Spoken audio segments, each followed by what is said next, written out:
안녕하세요. 캘리그라피 작품 만들기를 신청해주신 여러분 반갑습니다.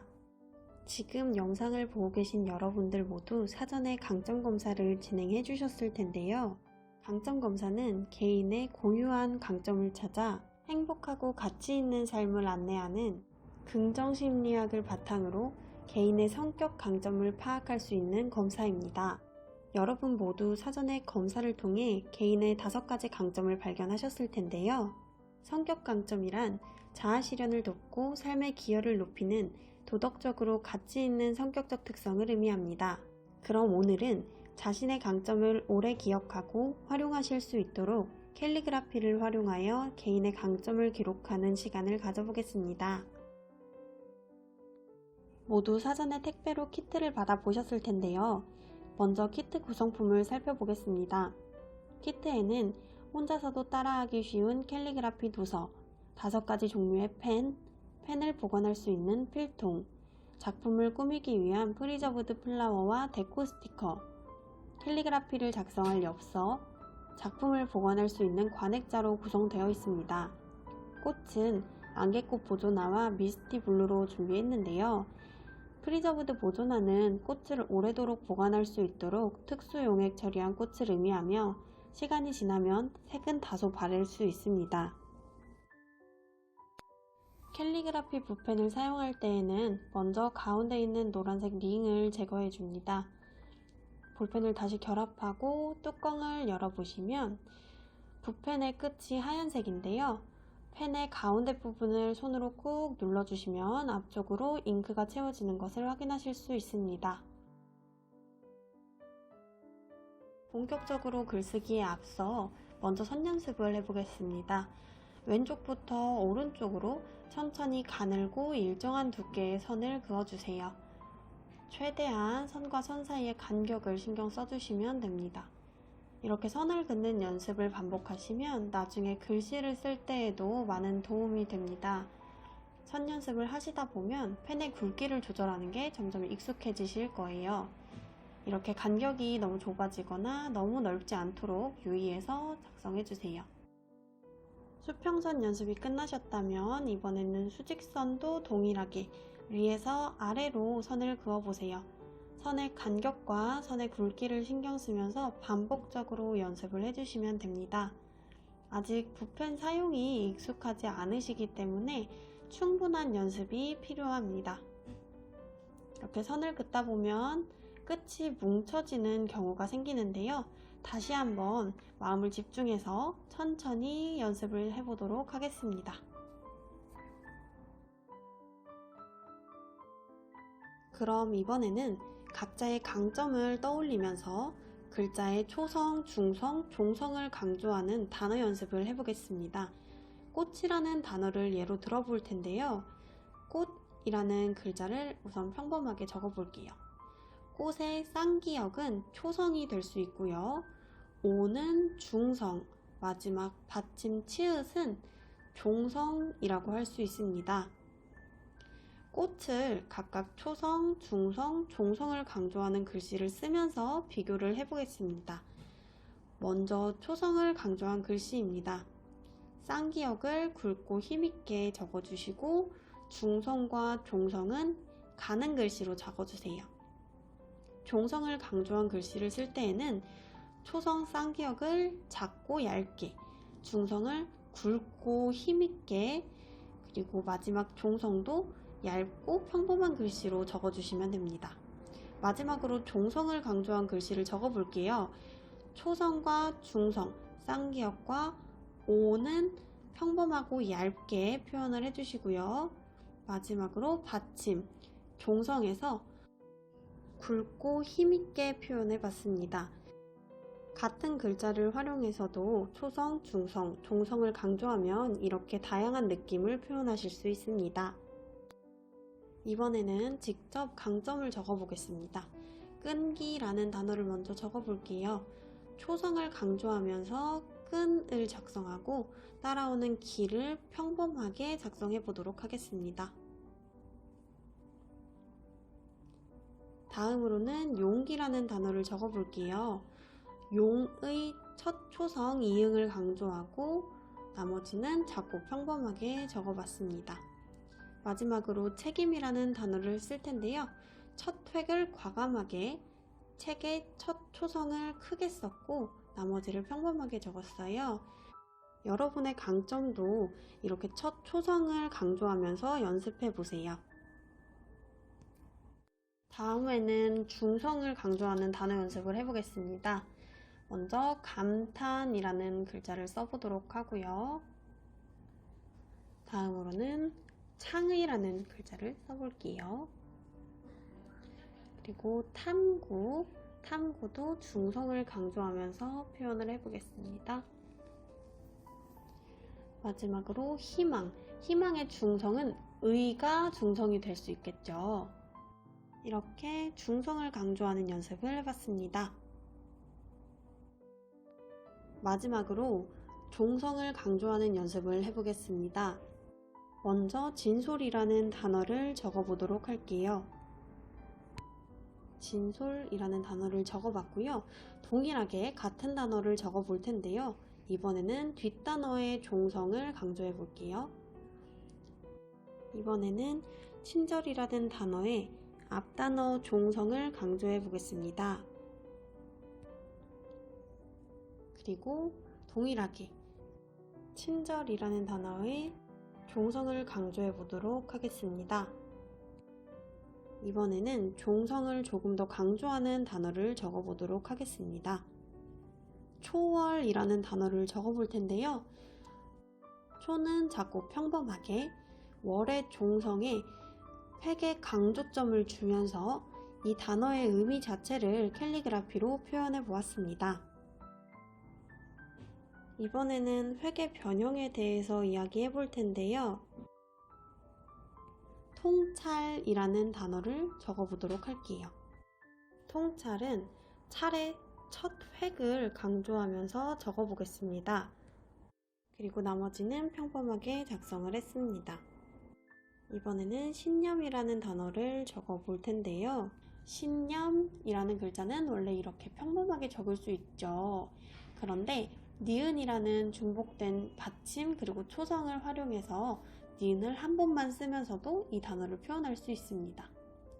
신념을 이렇게 적었을 때 니은을 한 번만 썼음에도 불구하고 우리는 이 단어를 신념이라고 읽을 수 있겠죠? 다음으로는 유머라는 글씨를 써볼게요. 유머. 글씨에서 나의 유머러스함이 느껴졌으면 좋겠다 라는 생각이 드신다면 글자의 변형을 주시면 좋습니다. 유머라는 단어를 쓸 때 저는 가운데에 작은 표정을 넣어 볼게요. 이렇게 캘리그라피를 적으실 때에는 획의 변형이나 디자인의 변형을 통해서 다양한 느낌을 표현해 보실 수 있습니다. 개인의 강점 중에 판단이라는 강점이 나오신 분들도 계실 텐데요. 판단이라는 단어를 작성해 보도록 하겠습니다. 동일한 단어를 한 번 더 적어 볼 텐데요. 이번에는 뒷단어, 단의 중성을 강조하면서 써보도록 하겠습니다. 마지막으로 판의 중성을 강조하면서 한 번 더 적어 볼 텐데요. 이렇게 동일한 단어라도 문장 안에서 단어가 어느 곳에 위치하는지에 따라서 구도를 다양하게 생각하면서 표현해 보실 수 있습니다. 공감이라는 단어를 한 번 더 써보도록 할게요. 이 한 단어를 여러 가지 구도로 적어 보실 수 있는데요. 먼저 공의 중성의 획의 변화를 줘서 적어 보도록 할게요. 다음으로는 글자의 크기의 변화를 주면서 적어 보겠습니다. 반대로 공을 작게, 감의 종성을 크게 적어 볼게요. 글자의 위치에 따라서 단어를 이렇게 한 덩어리다 라고 생각을 하시고 디자인을 하시면 위치와 구도를 잡을 때 용이합니다.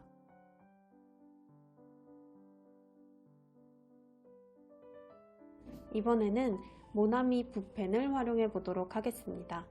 모나미 붓펜은 드로잉 펜이라고도 부르는데요. 앞서 사용하신 캘리그라피 붓펜과 동일하게 사용하실 수 있습니다. 다만 획을 조금 더 자유롭게 쓰실 수 있다는 특징이 있어서 캘리그라피 문구에 추가로 그림을 그리거나 두께감 있는 획을 표현할 때 좋습니다. 모나미 붓펜은 직선이나 곡선 표현이 자유로운 편입니다. 다음으로는 피그멘트 라이너라는 펜을 소개해 드릴게요. 피그멘트 라이너라는 펜은 펜의 두께가 얇다는 특징이 있는데요.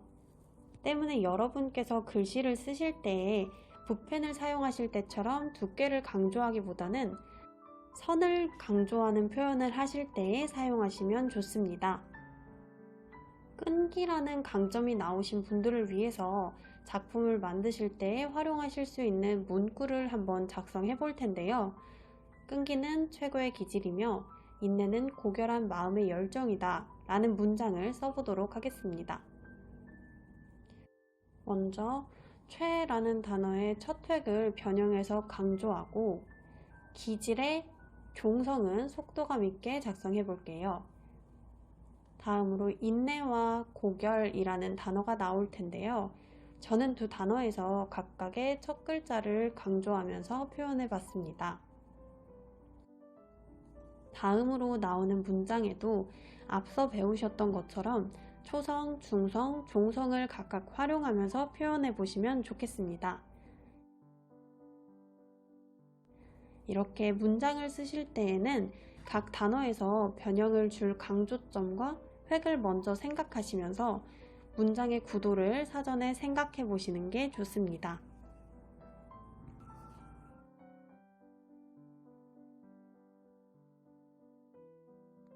이번에는 액자를 만들어 볼 텐데요. 준비된 안개꽃을 이용해 작은 꽃다발을 만들어 보겠습니다. 중간중간에 불필요한 가지가 있다면 잘라내 주세요. 나머지 가지도 여러 개로 나누어 겹쳐서 안개꽃을 조금 풍성하게 만들어 주세요. 액자는 위에서 봤을 때 입체적인 장식을 연출하면 예쁘게 보이는데요. 줄기를 자르고 겹치는 작업을 반복하면서 계단 형태로 높이에 단차를 주며 작은 꽃다발을 만들어 주세요. 꽃을 조금 더 풍성하게 만들고 싶으시다면 꽃을 위아래 좌우로 단차를 두고 겹쳐 주시면 됩니다. 마지막으로 미스티 블루는 아래쪽에 지저분한 가지를 제거하고 안개꽃 옆에 함께 자리 잡아 주세요. 미스티 블루의 색과 길이감은 포인트로 활용하시기에 좋습니다. 꽃다발을 다 준비하셨다면 사전에 보내드린 라인 테이프로 꽃다발을 고정할 텐데요. 이때 꽃이 내가 원하는 형태를 유지할 수 있도록 아래의 가지 부분을 꽉 잡고 주의하면서 다발을 묶어주세요. 꽃다발을 다 만들어 주셨다면 다음으로는 완성용 엽서를 준비해 주세요. 완성용 엽서 위에 꽃을 올려보고 길이감을 정해주시면 됩니다. 엽서의 크기와 꽃다발의 크기를 가늠하면서 집에 있는 가위를 활용해 가지의 하단을 잘라내 정리합니다. 꽃다발의 위치와 글자의 위치를 머릿속으로 상상하면서 자리를 잡아봅니다.